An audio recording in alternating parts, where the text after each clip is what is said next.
दोस्तों, आज से महज कुछ साल पहले जब हम उत्तर प्रदेश का नाम सुनते थे, तब हमारे दिमाग में गुंडा राज, माफिया राज, खराब लॉ एंड ऑर्डर, खराब हेल्थ सिस्टम, खराब एजुकेशनल लेवल और बिना कोई बिजनेस और इंडस्ट्रीज वाला एक पिछड़ा बीमारू राज्य दिमाग में आता था। लेकिन पिछले कुछ सालों से ये स्टेट अपने बीमारू राज्य की छवि को धूमिल करता नजर आ रहा है। 2015 और 2016 में जहाँ यूपी की जीडीपी 10.9 लाख करोड़ रुपए की थी, वो बढ़कर 24.39 लाख करोड़ की हो गई है। साथ ही यूपी ने देश में तीसरी से दूसरी सबसे बड़ी इकोनॉमी बनकर बाकी सभी राज्यों के लिए एक एग्जाम्पल सेट किया है। इतना ही नहीं, यूपी ने ease of doing business ranking में भी 14th पोजीशन से सेकंड पोजीशन पर छलांग लगाई है। दोस्तों, वैसे तो उत्तर प्रदेश आज एग्रीकल्चर, सर्विस और इंडस्ट्रीज हर एक सेक्टर में तेजी से विकसित हो रहा है। राज्य में कई इंफ्रास्ट्रक्चर मेगा प्रोजेक्ट्स पर काम चल रहा है। कहीं पर देश का सबसे बड़ा एक्सप्रेसवे बन रहा है, तो कहीं पर देश का सबसे बड़ा इंटरनेशनल एयरपोर्ट, तो कहीं पर फिल्म सिटी। मगर फिलहाल उत्तर प्रदेश अभी एक ऐसे कार्य की तैयारी में लगा हुआ है जिसका इंतजार न केवल उत्तर प्रदेश राज्य और देश बल्कि पूरी दुनिया सालों से कर रही थी।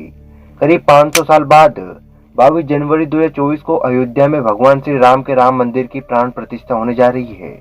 एक ऐसा पल जिसका इंतजार हिंदुओं को सालों से था, एक ऐसा सपना जिसको सच करने के लिए हजारों हिंदुओं ने अपनी जान गंवाई, एक ऐसी ख्वाहिश जिसको हकीकत बनाने के लिए कई साल अदालत में लड़ाई लड़ी गई। दोस्तों, आज हर सोशल मीडिया, न्यूज मीडिया और आर्टिकल हर जगह पर राम मंदिर का कितना सुरूर छाया हुआ है, उसके बारे में हमें शायद ही आपको बताने की जरूरत है। पर क्या आप ये जानते हैं कि अयोध्या में बन रहे भव्य राम मंदिर से महज 25 किलोमीटर की दूरी पर देश की सबसे बड़ी मस्जिद भी बन रही है। राम मंदिर की नींव रखने के लिए भारत के 2587 से ज्यादा पवित्र स्थानों से पवित्र मिट्टी लाई गई है। राम मंदिर में इस्तेमाल की जाने वाली हर एक ईंट पर श्री राम लिखा होगा। भारत के हर कोने से हर धर्म गुरु, हर सेलिब्रिटी और तमाम बड़े नेता राम मंदिर के इस उद्घाटन में शामिल होंगे। लेकिन आखिर जिस राम मंदिर के लिए लोगों ने इतने साल, इतने आंदोलन और इतने सपने देखे थे, आखिर उस राम मंदिर का मामला था क्या? मंदिर पर कितने रुपए खर्च किए गए? मंदिर में किन किन खास चीजों का इस्तेमाल किया गया है? और भारत के इस मंदिर पर कौन कौन से देश ने किन किन चीजों का दान किया है? जिसी तमाम चीजों और फैक्ट के बारे में आज के इस वीडियो में हम जानेंगे।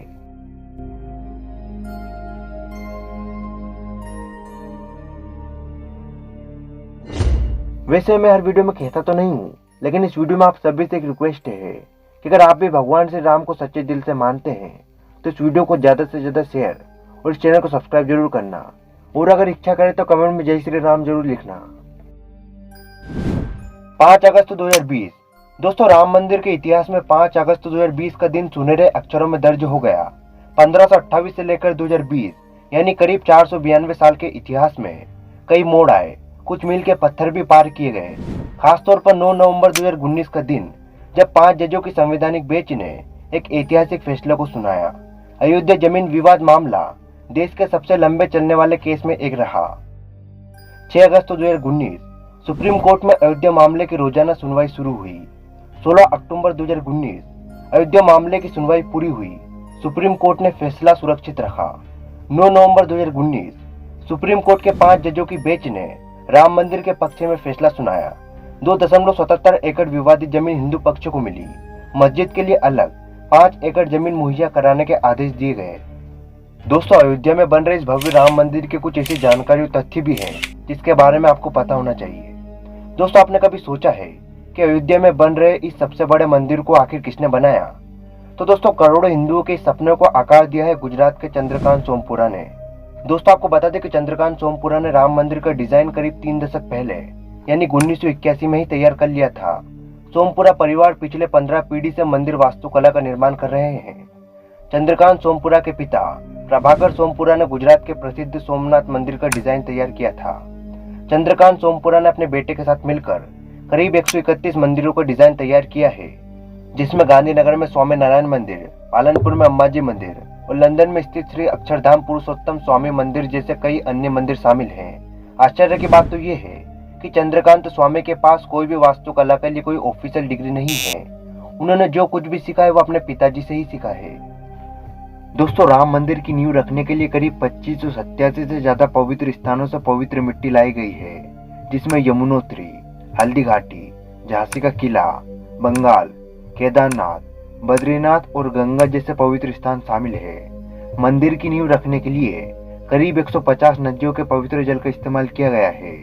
इस संग्रह में 8 से भी ज्यादा नदियां, 3 समुद्र और श्रीलंका की 16 से ज्यादा पवित्र स्थान शामिल है। दोस्तों, पहले के समय के प्राचीन धार्मिक स्थलों और स्मारकों के साथ होता क्या था कि अगर कोई किसी प्राचीन धार्मिक स्थान, महल या फिर किसी स्मारक के बारे में किसी भी प्रकार की कोई जानकारी ढूंढता था तो उसे कोई भी जानकारी सटीक तरीके से नहीं मिलती थी। और इसी चीज को देखते हुए इस राम मंदिर के नीचे करीब 2000 फीट की गहराई पर एक टाइम कैप्सूल को रखा जाएगा। टाइम कैप्सूल एक बॉक्स होता है जिसमें वर्तमान समय की सारी जानकारी होती है। देश का नाम, जनसंख्या, धर्म, परंपराएं और वैज्ञानिक आविष्कार, जिसे इस बॉक्स में डाल दिया जाता है।